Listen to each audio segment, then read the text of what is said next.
"Welcome, my maid." Even though she knows I'm here to meet for a marriage proposal, this is the first thing she says.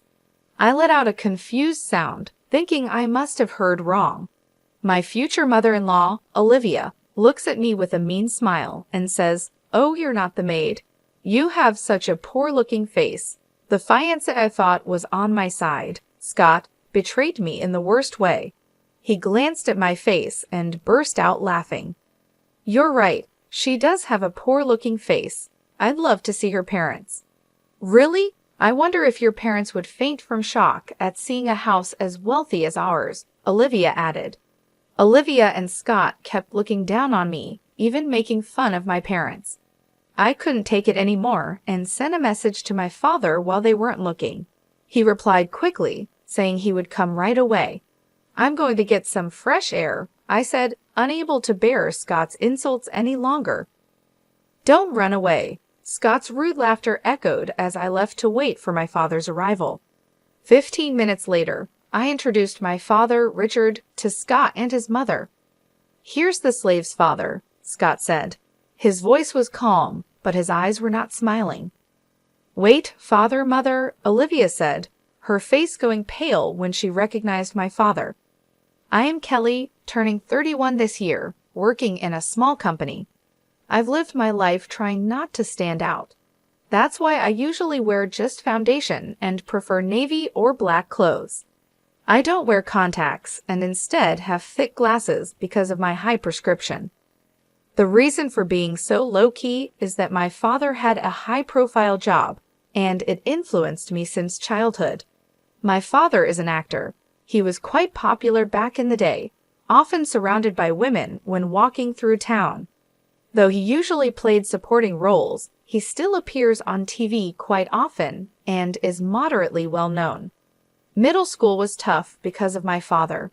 Classmates would ask for his autograph, and their parents wanted to meet him. Since I refused all these requests, I was often criticized. I must have seemed unfair to them. I even faced bullying from jealous classmates.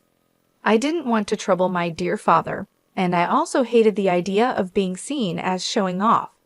Struggling with these thoughts, I dressed simply and went to a high school where no one knew me. Luckily, I had a common last name, so I could live normally from then on.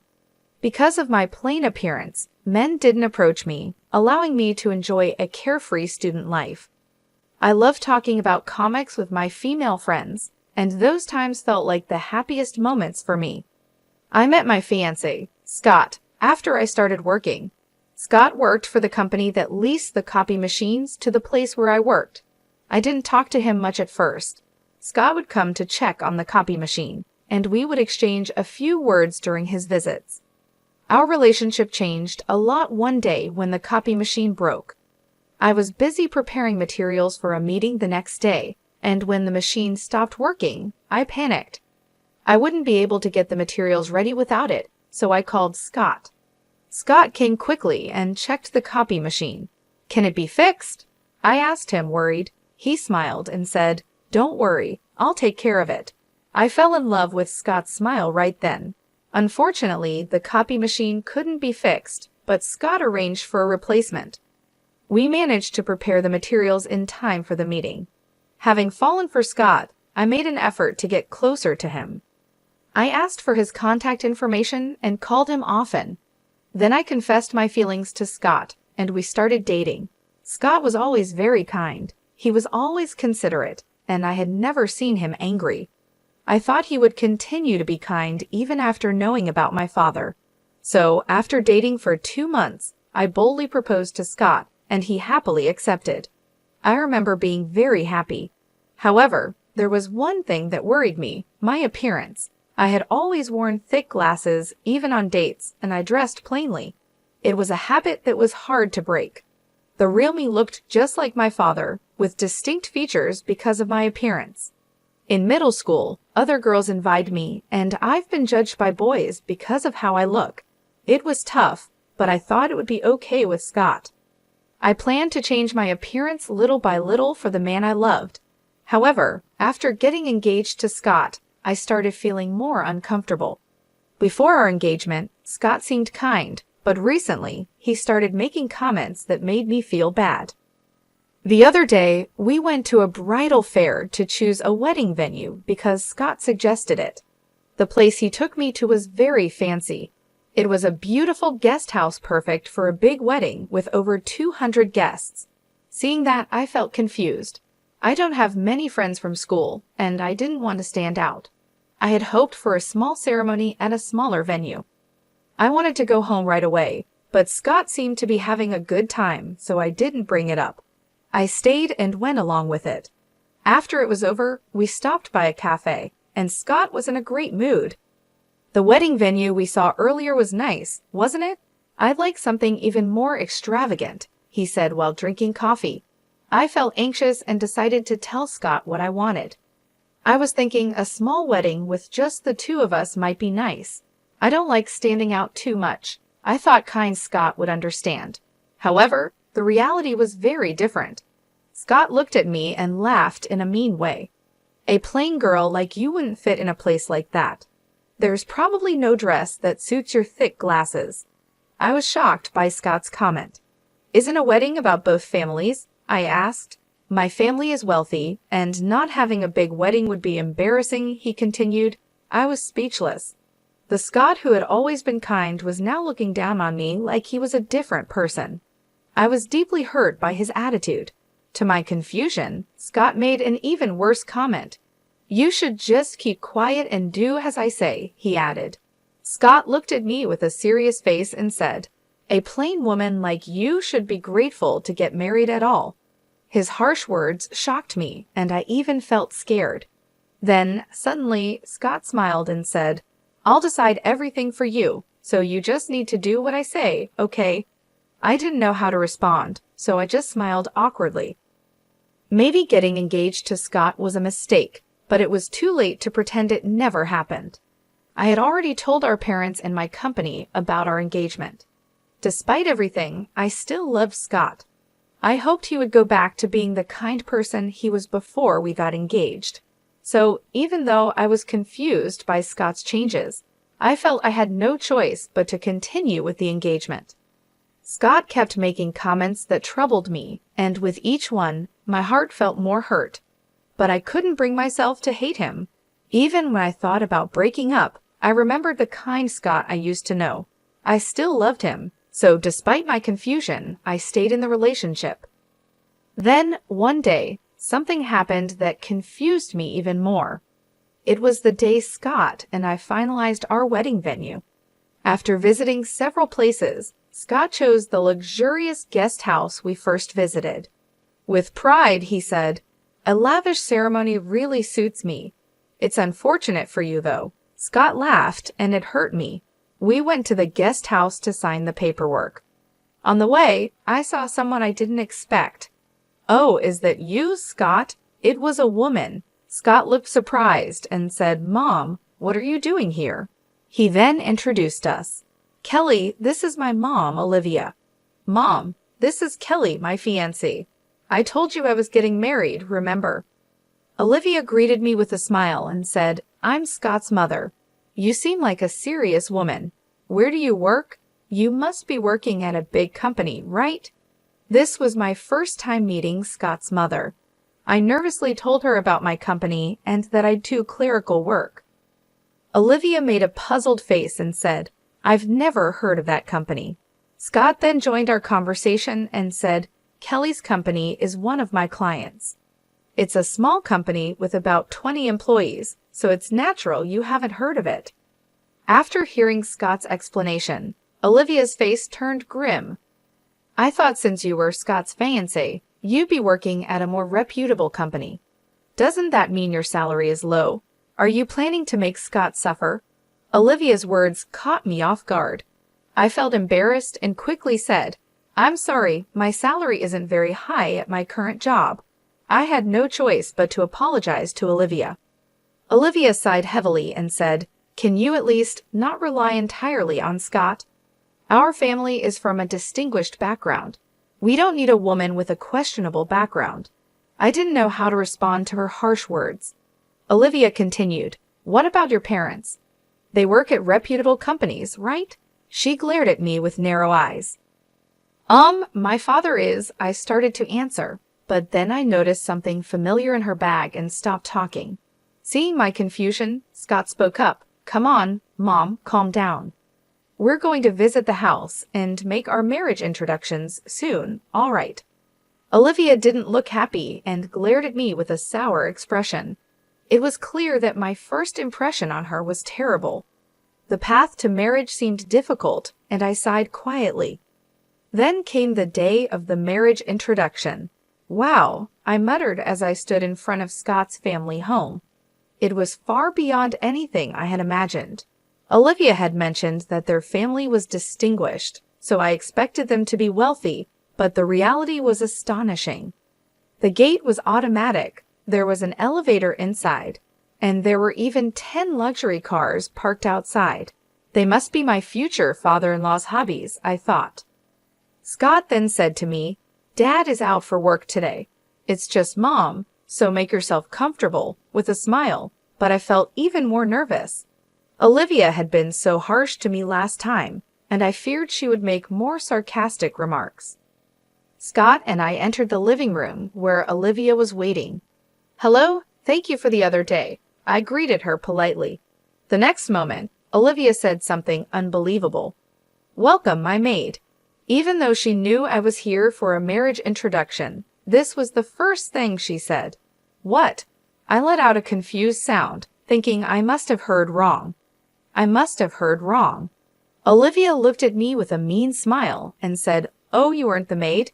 You've got such a poor-looking face." I couldn't believe she said something so awful. Then Olivia laughed, clearly enjoying herself, and said, "Scott told me it's okay to treat you like a maid."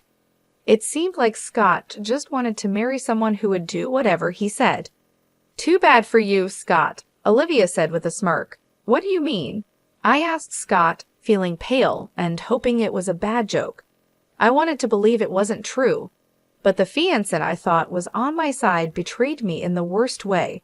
Scott glanced at my face and burst out laughing. "You're right, she does have a poor-looking face.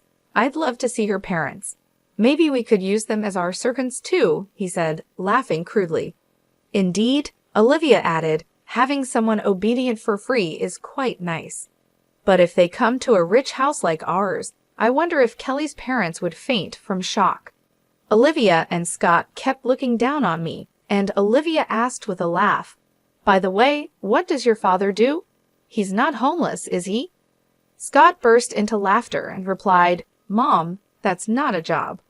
Given how Kelly is, he probably doesn't have a stable job." This is making my stomach hurt from laughing. Scott and Olivia continued to mock my parents, assuming my family was poorly educated and must have a plain appearance. I gritted my teeth in frustration, unable to bear their rude comments. They even looked down on my parents. I couldn't take it anymore and sent a message to my father while Olivia and Scott weren't looking. "I need you to come now," I wrote, and I also sent him the address of Scott's family home, which Scott had sent me for today's marriage introduction. I remembered it was my father's day off, so he must be relaxing at home. Luckily, my father replied within a minute, saying, "I'm on my way." Feeling relieved, I told Scott and Olivia, "I'm feeling a bit unwell, so I'm going to get some fresh air." I couldn't stand listening to Scott and his remarks any longer. I thought I would wait outside quietly until my father arrived. "Oh, is that so? Well then, Scott, why don't we continue our tea leisurely?" Olivia said, pleased to be alone with Scott.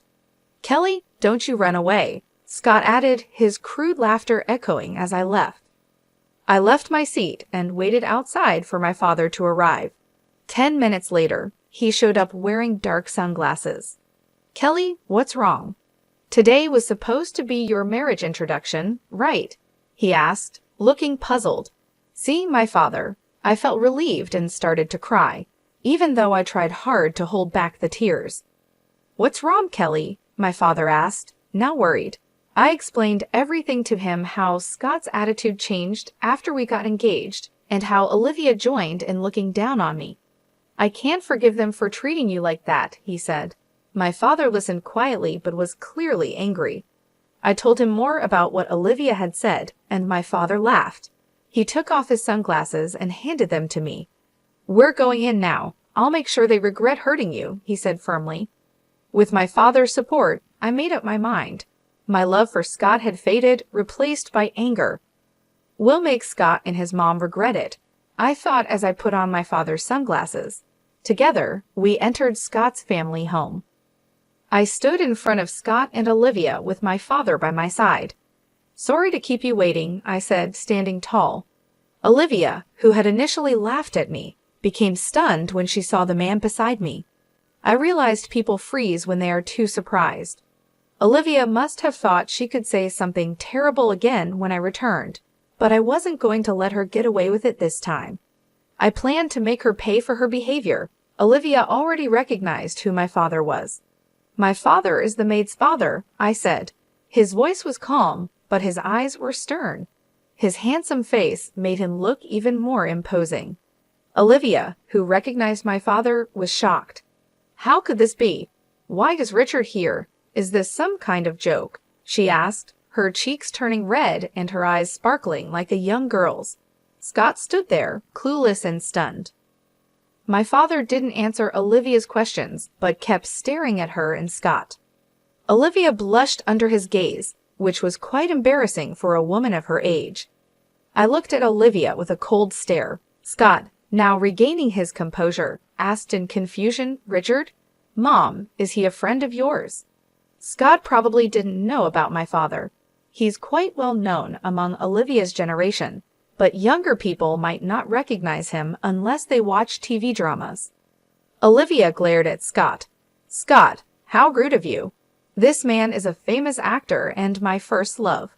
Scott looked shocked and confused. Then Olivia turned to my father, smiling and speaking to him.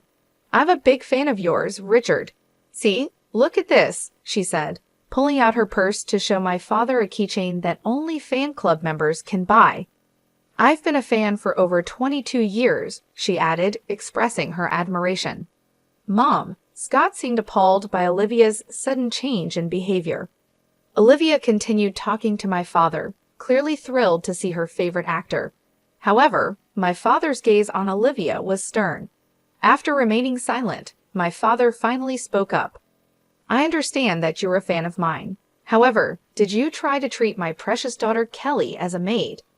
My father's words made Olivia, who had been full of energy, turn pale and freeze. She started trembling. Ignoring her, my father continued, "And you assumed I was homeless without even meeting me. That's quite rude of you." My father glared at Olivia, who started to panic. "No, I didn't know Kelly's father was you. Having you join the family is more than welcome, right, Scott?" Olivia said desperately, looking to Scott for support. "Yes, of course," Scott replied, clearly feeling pressured by Olivia. Olivia tried to justify herself to my father, saying, "If I had known, I would have behaved more politely. Please understand, my earlier comments were out of jealousy. I was afraid of losing my son." I was dumbfounded listening to Olivia. She had been looking down on me and my father, but now she was trying to change her tone just because she knew who my father was. She even said, "Kelly is a wonderful woman who resembles Richard." Watching their interaction, I thought, I can't let my father be troubled any further. This is my issue. I should be the one to speak up to Olivia. So I told her, "I'm breaking off the engagement with Scott. There's no way you'll become family with my dad." "What? Kelly, please reconsider. This is my chance to become family with Richard," Olivia said, looking almost tearful. Despite all her terrible behavior towards me, her tearful face couldn't be trusted. I looked at Olivia coldly, but she still thought she could convince me. Seeing me silent, she smiled and said, "You want to marry Scott, don't you? I won't oppose it anymore. It's okay, I'll do anything for you." Olivia was desperate to become part of my father's family, willing to do anything, which was a complete change from her earlier attitude.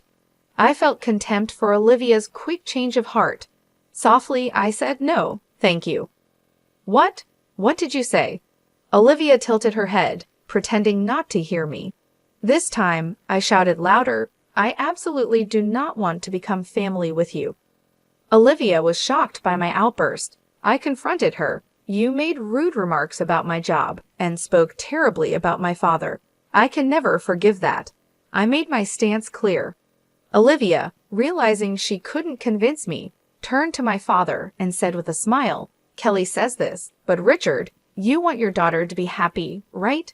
Our family is wealthy, and she'll be happy with us. Some people think money brings happiness, but not me.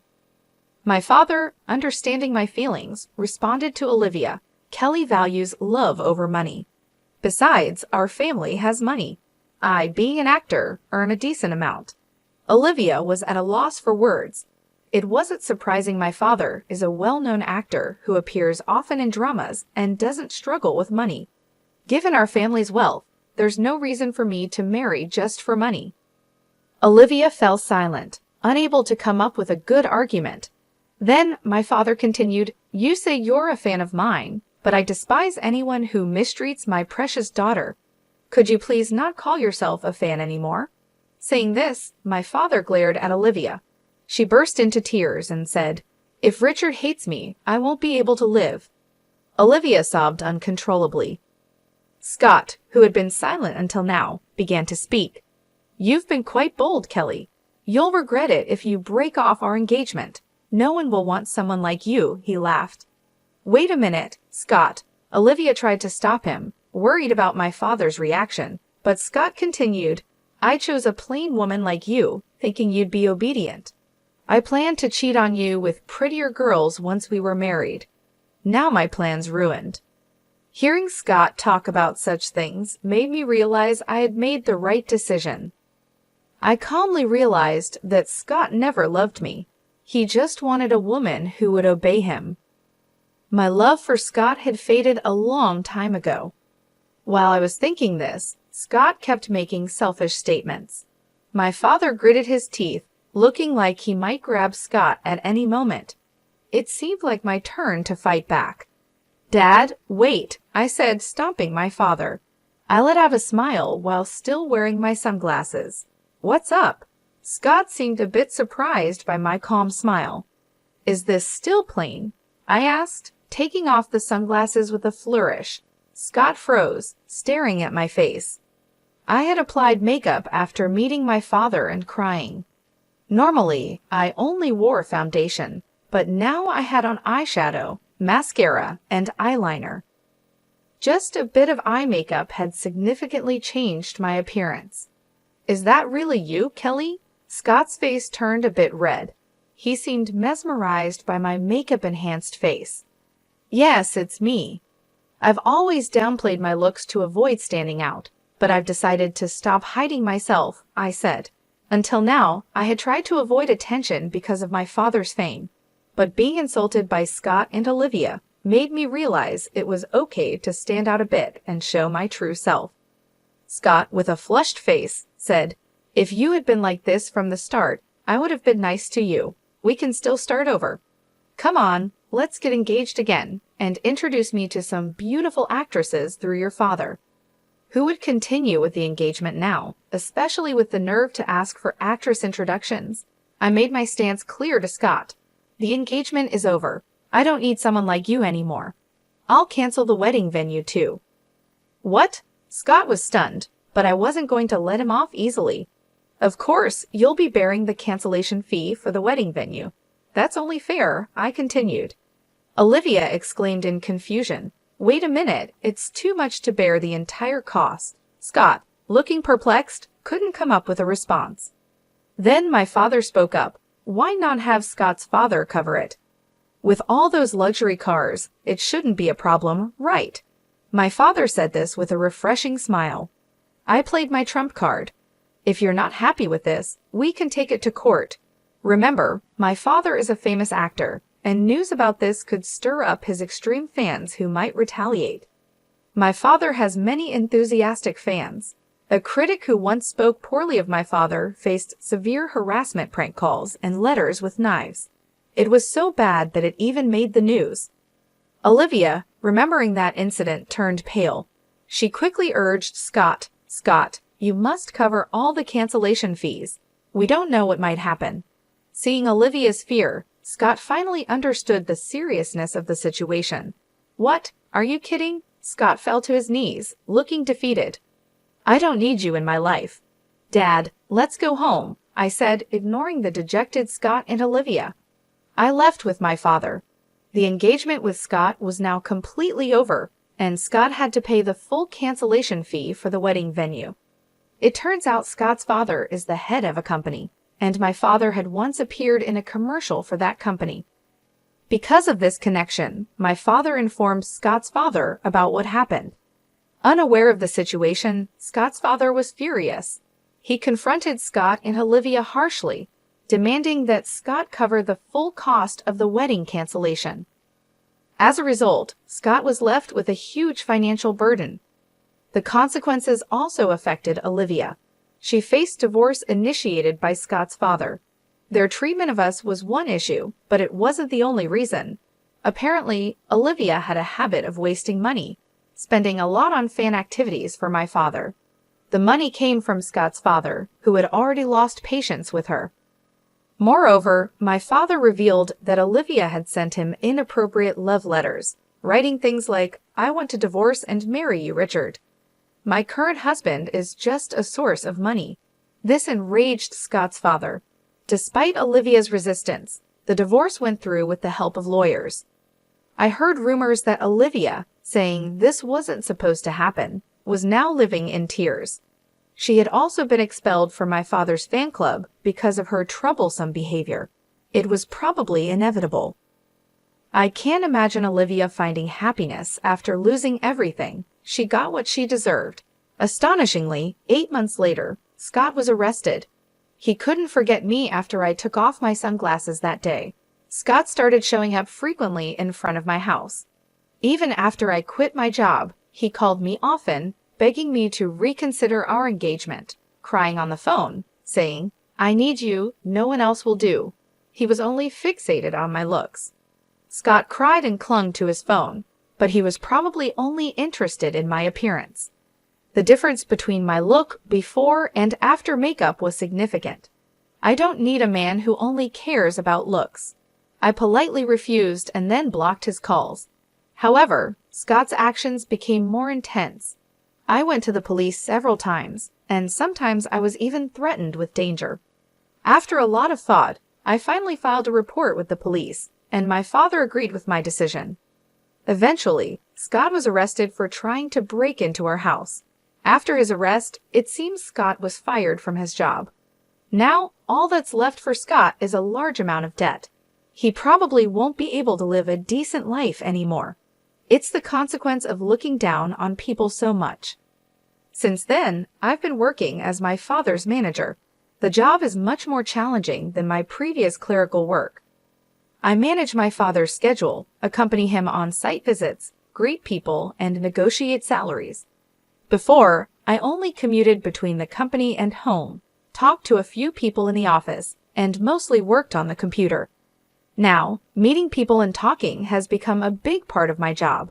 It's a huge change from before, but I find it incredibly enjoyable. Being a manager is a glamorous job, but it's not just about that. I support my father behind the scenes so he can focus on his acting career. The work hours are irregular, and you need to be adaptable. Most importantly, it's a job that lets me closely support my father. I want to repay him for all the worry I've caused. It's a job I've just started, and there will surely be many challenges, but I want to keep moving forward and do my best alongside my beloved father. Today, I continue to do my best.